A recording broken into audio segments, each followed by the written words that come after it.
नमस्कार नहीं welcome you world affairs. मैं हूं प्रशांत धवन। नाउ रिसेंटली आपने देखा होगा कि इंडियन रुपी अपने रिकॉर्ड लो पर पहुंच चुका है। $1 के मुकाबले अब इंडियन रुपी खड़ा है 81.26 रुपीस पर।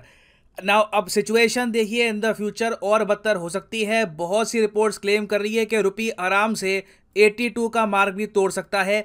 इवन दो भारत सरकार बहुत कोशिश कर रही है, विदेशी मुद्रा भंडार हमने बहुत खर्च दिया, उसके अलावा भी हम कोशिशें कर रहे हैं, मगर कुछ टाइम के लिए डेफिनेटली दर्द होगा। ये रुपी की वैल्यू अभी गिरेगी इन द नियर फ्यूचर। मगर हमारे देश की जो वित्त मंत्री हैं निर्मला सीतारमण जी, इन्होंने रिसेंटली ये कहा कि देखो इंडियन रुपी की वैल्यू गिरी है, मगर ग्लोबल सिनेरियो को आप अगर देखोगे और रुपी की डेप्रिसिएशन को कंपेयर करोगे बाकी विदेशी मुद्राओं से, तो आप नोटिस करोगे कि इंडियन रुपी डॉलर के मुकाबले इतना नहीं गिरा जितनी बाकी करेंसीज गिरी है। यहाँ पर आप देख पाओगे हमारी वित्त मंत्री जी ने यह कहा है कि rupee held its own against dollar, what about other currencies. अब क्वेश्चन यही आता है व्हाट अबाउट अदर करेंसीज, तो आंसर यही है दुनिया की हर करेंसी आज के समय अपनी वैल्यू बचाने की कोशिश कर रही है माइटी डॉलर के सामने। 2 दशकों में पहली बार हम देख रहे हैं कि डॉलर इतना स्ट्रांग हो गया है। और यहाँ पर आप देख पाओगे रिसेंटली एसबीआई ने भी अपनी रिसर्च में यह पाया कि इंडियन रुपी की जो वीकनेस है ये हमारी गलती कम है, डॉलर का जो स्ट्रेंथन होना है वो इसका मेन कारण है। और आप अगर जनवरी 1 से लेकर सितंबर 14 तक का टाइम देखोगे तो इस टाइम दुनिया भर की ऑलमोस्ट सारी मेजर या फिर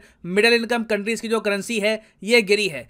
इसके कंपैरिजन में इंडियन करेंसी की डेप्रिसिएशन कम हुई है। ये जो डेटा है बाय द वे ब्लूमबर्ग का है। इंडियन करेंसी जनवरी से लेकर सितंबर तक गिरी है 6.5%। इसके कंपैरिजन में आप अगर देखो चाइनीज युआन गिरा है 8.7%, यूरो 12% तक गिर गया। हालांकि इसमें यूक्रेन रशिया वॉर का बहुत ही बड़ा रोल था। उसके अलावा आप देखोगे साउथ कोरियन वॉन और इवन जो यूके की करेंसी है ब्रिटिश पाउंड, इसमें भी 15% की गिरावट आई है।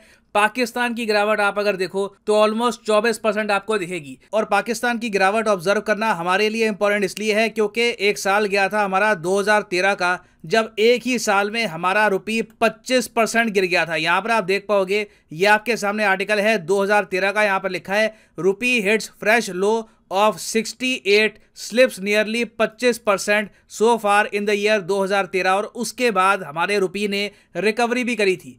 तो इस वीडियो में मैं आपको बताऊंगा कि क्या पॉसिबल है कि अभी जो डैमेज हो चुका है, रुपी मोस्ट प्रोबेबली 82 के आसपास जा रहा है, क्या हम रिकवरी कर सकते हैं? क्या भविष्य में वापस आपको $1 70 रुपये के आसपास दिख सकता है? Is it possible? क्योंकि एक रिपोर्ट ने क्लेम किया है कि ये पॉसिबल है, मगर उसके लिए सर्टन कंडीशंस इन्होंने लगाई है ना। पहली बात तो यहाँ पर यह समझ लो कि यूएसए का डॉलर स्ट्रांग हो क्यों रहा है। बहुत ही सिंपल रीजन है, जिस तरीके से भारत में है रिजर्व बैंक ऑफ इंडिया जो रुपी की सप्लाई कंट्रोल करता है, इंटरेस्ट रेट चेंज करके कि बैंक्स को किस ब्याज दर पर पैसा देगा आरबीआई, फिर उसी के हिसाब से बैंक्स डिसाइड करते हैं कि उनका लेंडिंग रेट क्या होगा। तो क्या है कि यूएसए का जो फेडरल रिजर्व है ये अपने यहाँ ब्याज दरें लगातार बढ़ाता जा रहा है। इसकी वजह से डॉलर की सप्लाई में कमी आ रही है, क्योंकि जब ब्याज दरें कम होगी तो ऑटोमेटिकली आपको डॉलर आसानी से मिलेगा। और सिंस दुनिया भर में डॉलर की कमी हो रही है, उसकी वजह से ऑटोमेटिकली डिमांड सप्लाई की वजह से डॉलर 20 सालों में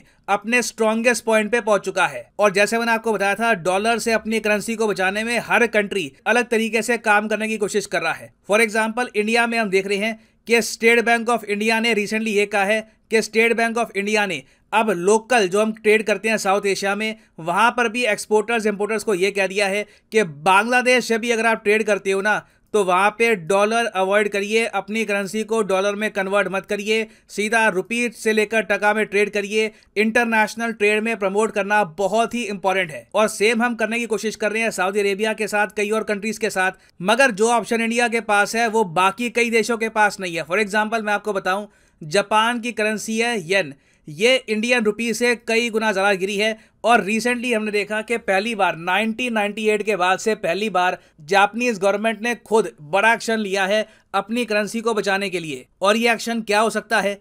देखिए, जापान के पास विदेशी मुद्रा भंडार बहुत ज़्यादा है, भारत से दुगने से भी ज़्यादा है। तो इस वक्त जो भी इनके पास यूएस डॉलर है ना, ये इसको डंप कर रहे हैं और डॉलर बेचकर अपनी ही करेंसी परचेज कर रहे हैं ताकि येन की वैल्यू थोड़ी बहुत बनी रहे। यहाँ पर आप देख पाओगे येन में कुछ थोड़ी बहुत रिसेंटली स्ट्रेंथ आई थी जब जापानीज गवर्नमेंट ने डॉलर को बेच कर खुद की करेंसी परचेज करी। ये जापान ने पहली बार किया है सिंस 1997 और जापान के पास अभी विदेशी मुद्रा भंडार बहुत सारा है। अगर इंडिया का विदेशी मुद्रा भंडार आप अगर देखो तो 540 बिलियन डॉलर्स के आसपास है, तो जापान का विदेशी मुद्रा भंडार अभी 1.29 ट्रिलियन डॉलर्स है। मगर जापान के सामने प्रॉब्लम यह है कि ये देश ब्रिक्स कंट्रीज की तरह डी डॉलराइजेशन नहीं कर पाएंगे। ब्रिक्स कंट्रीज में होने का एक फायदा हमको ये मिल रहा है कि सभी कंट्रीज मिलकर ना यूएस डॉलर को त्याग रहे हैं और इंडिया इकोनॉमिकली और और तरीके से भी इतना स्ट्रांग कंट्री है कि हम यूएसए पे डिपेंड करते नहीं है सिक्योरिटी पॉइंट ऑफ व्यू से। हम काफ़ी जगह अपने डिसीजंस खुद लेते हैं, तो हम लोग डॉलर को त्याग सकते हैं और उसके बावजूद यूएसए के साथ रिलेशंस मेंटेन कर सकते हैं। ये जो लग्जरी है जापान जैसे देशों के सामने अवेलेबल नहीं है। आप देखोगे जापान डी डॉलराइजेशन नहीं कर पा रहा, ये यूएस के साथ अपने रिलेशंस खराब नहीं करना चाहते। जापान लिटरली आप अगर देखो तो यूएसए को पेमेंट करता है डिफेंस के लिए, क्योंकि बिना यूएसए के जापान चाइनीज मिलिट्री के सामने खड़ा नहीं हो पाएगा। तो आप सोचकर देखें तो इंडिया के पास एक काफ़ी अच्छी अपॉर्चुनिटी है। जो काम जापान नहीं कर सकता वो हम कर सकते हैं, और इसलिए इंडिया में अब कलेक्टिवली एक बात उठ रही है कि सरकार एक बड़ा स्टेप ले, एक बड़ी नीति बनाए कि जो भी ऑयल हम लोग परचेज करेंगे, अभी तो देखो ये है ना कि रशिया से ऑयल आ रहा है, तो सिंस रशिया पे सैंक्शन लगे हैं तो हम डॉलर में ट्रेड कर नहीं सकते, तो रुपी रूबल में ट्रेड करेंगे। नीड ये है कि ऑल टुगेदर हम लोग ऑयल इनवॉइस सारी रुपी में करवाए। अगर ये कर लिया हमने तो इससे हमारी करेंसी बहुत हद तक स्टेबलाइज हो जाएगी। मगर ये करना आसान होगा नहीं, क्योंकि एक बार को रशिया से तो हम ट्रेड कर लेंगे रुपी में, मगर रशिया आज भी मैक्सिमम 10 से लेकर 15% के आसपास हमारा जो ऑयल है ये प्रोवाइड कर रहा है। बाकी 85% जो हमारा ऑयल है वो आता है या तो अफ्रीका से या फिर मिडल ईस्ट से। तो इराक, सऊदी अरेबिया, नाइजीरिया, उसके अलावा अंगोला, अल्जीरिया, ये सब जो देश है इनसे इंडिया को बातचीत करनी होगी और एक मैकेनिज्म बिल्ड करना होगा रुपी ट्रेड का, और इन सब कंट्रीज को मनाना बहुत ही मुश्किल होगा। This will be a challenge in front of India. मगर रिसेंटली एक रिपोर्ट पब्लिश हुई है कैपिटल इकोनॉमिक्स की। इस रिपोर्ट ने यह कहा है कि देखो, निराश मत हो कि रुपये की वैल्यू 81-82 के आसपास पहुंच गई। रुपये वापस 2030 में टाइम लगेगा, ये ऐसा नहीं है कि रातों रात हो जाएगा, ये सब टाइम लगेगा। 2030 तक रुपये वापस 70 रुपीज़ पर डॉलर के आसपास आ सकता है। It is very much possible. Condition इस रिपोर्ट में ये बताई गई है कि पहली बात तो इंडिया प्रॉपरली ऑयल इनवॉइस की पॉलिसी है, इसको फॉलो करे। ऑयल परचेज करने के लिए, कच्चा तेल परचेज करने के लिए अपने डॉलर्स को ना खर्चे, क्योंकि ये बहुत हर्ट करता है रुपये को। हम अपनी करेंसी को कन्वर्ट करते हैं एक बहुत स्ट्रॉन्ग करेंसी के कंपैरिजन में। It is almost suicide for our currency. तो अगर ऑयल का इशू हम थोड़ा बहुत सही कर ले, उसके अलावा यहाँ पे ये भी कह रहे हैं कि इंडिया के overall exports, specially electronic export, जो वैसे भविष्य में बढ़ने ही है, आप सबको पता है सेमीकंडक्टर फैक्ट्रीज ओपन हो रही है इंडिया में। बहुत ही जल्द इंडिया में आप देखोगे कि मोबाइल फोन मैन्युफैक्चरिंग, उसके अलावा वेरियस और गैजेट्स और एक्सपोर्ट किए जाएंगे। तो इस सब की मदद से वापस आपको एक दिन $1 इक्वल टू 70 रुपीज़ के आसपास दिख सकता है, और ये भारत के लिए बहुत इंपॉर्टेंट होगा। और अगर आप सोच रहे हैं ये तो ठीक है, अब रिपोर्ट कह रही है, रियलिटी में थोड़ी ना होता है। चीज़ें महंगी होती है फिर सस्ती थोड़ी ना होती है। एक बार करेंसी गिर गई तो रिकवर कहाँ करती है? हो सकता है रिकवरी। मैं आपको बता रहा हूँ, इंडियन करेंसी ने सबसे बड़ी रिकवरी पता है कब करी थी? 2002 से लेकर 2007 के पीरियड में। 2002 का एक टाइम था जब हमारी करेंसी इतनी गिर गई थी कि $1 के मुकाबले 50 रुपीज़ पहुँच गया था वैल्यू, जो उस टाइम के हिसाब से बहुत ज़्यादा था, लोग चौंक गए थे।